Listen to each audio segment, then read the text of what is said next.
¿Ha escuchado usted sobre la teología de la prosperidad? Se dice que es también denominada Evangelio de la prosperidad, Evangelio de la salud y la riqueza o Evangelio del éxito.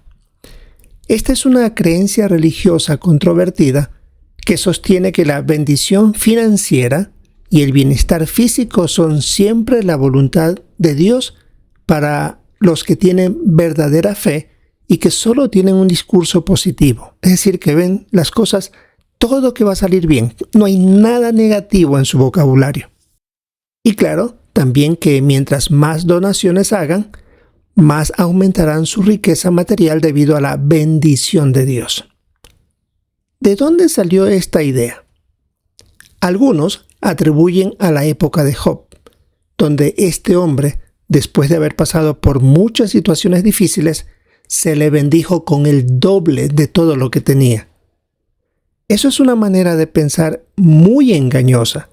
Es más, algunos le llaman el narcotráfico de la fe. Porque con estas ideas mantienen controlada la mente de las personas, creyendo que mientras más justos, más donaciones, habrá la bendición de parte de Dios. Y es que esta idea, como decíamos, muchos la sostienen que es desde la época de Job. ¿Por qué?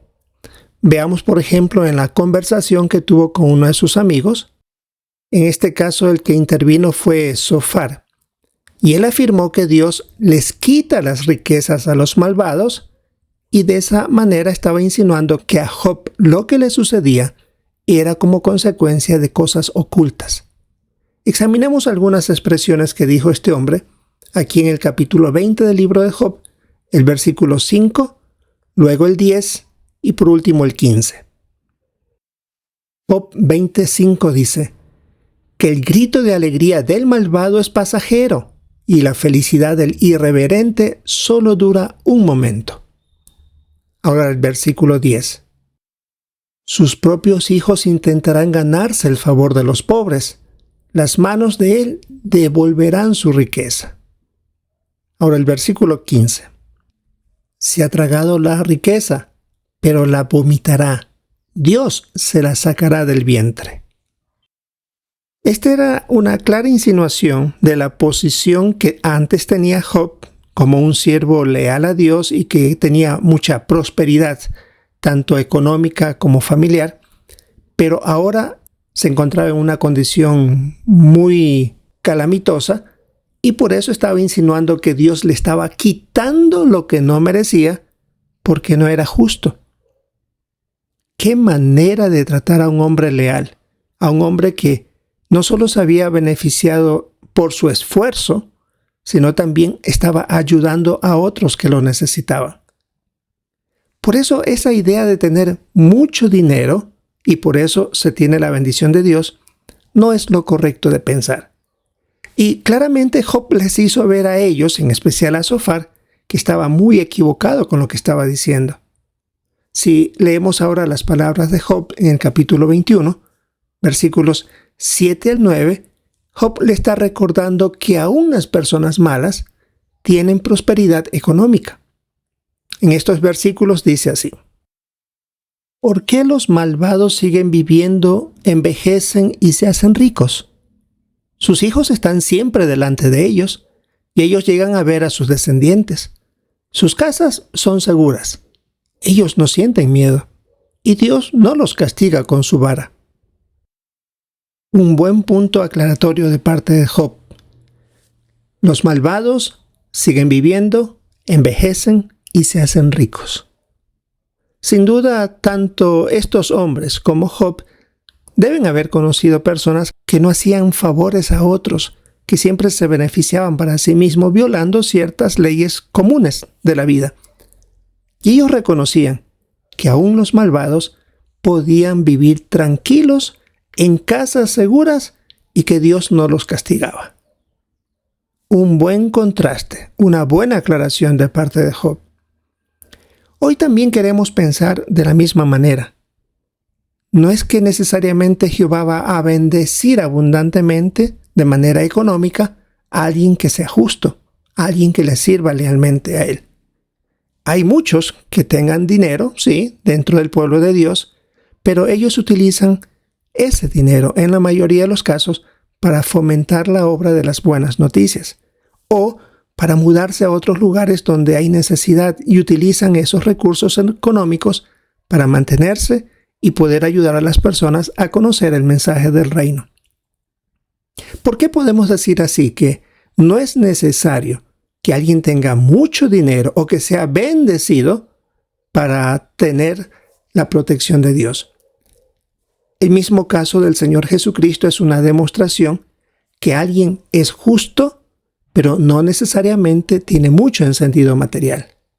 Y Él hizo ver este punto claramente aquí en Lucas, el capítulo 9 y el versículo 28, dando la siguiente aclaración.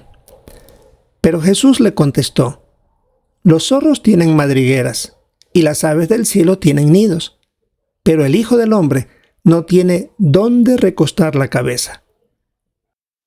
Este texto más claro, imposible. Los animales tienen un lugar donde dormir, un lugar que cada noche, y ahí se quedan refugiados.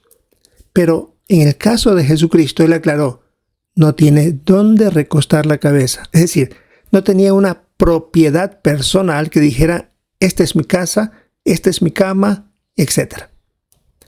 Claro que vivía bien.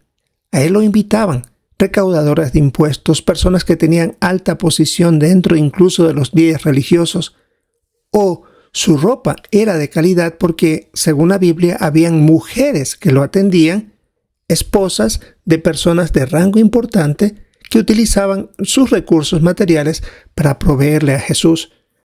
Por eso es que Él se vestía muy bien.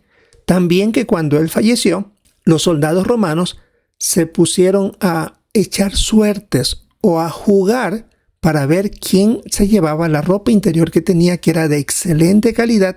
No valía romperla para repartirla entre ellos. Jesús vivía bien, pero no quería decir eso que se debe tener mucho en sentido material para demostrar que tiene la bendición de Dios. Si vemos en nuestra guía de actividades, aquí tenemos el caso de un hermano dispuesto a ayudar a las personas. Se ve el ambiente en el campo. ¿Cuánto habrá tenido que recorrer para llegar allá? No parece que deben tener buenas carreteras para llegar a ese sector. ¿Ve usted dónde se está sentando el hermano junto con las personas que le reciben? Es muy humilde.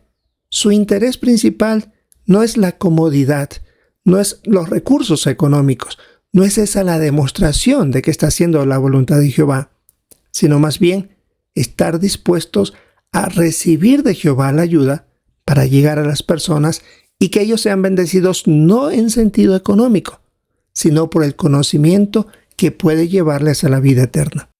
Y eso es lo que da verdadera felicidad a un cristiano, ayudar a una persona a que progrese en sentido espiritual.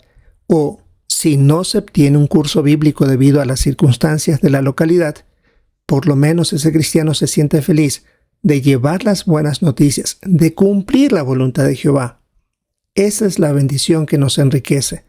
Su ayuda, su protección, su cuidado amoroso y tener en nuestra cabeza la confianza de las cosas hermosas que sucederán muy pronto en cumplimiento de las profecías bíblicas.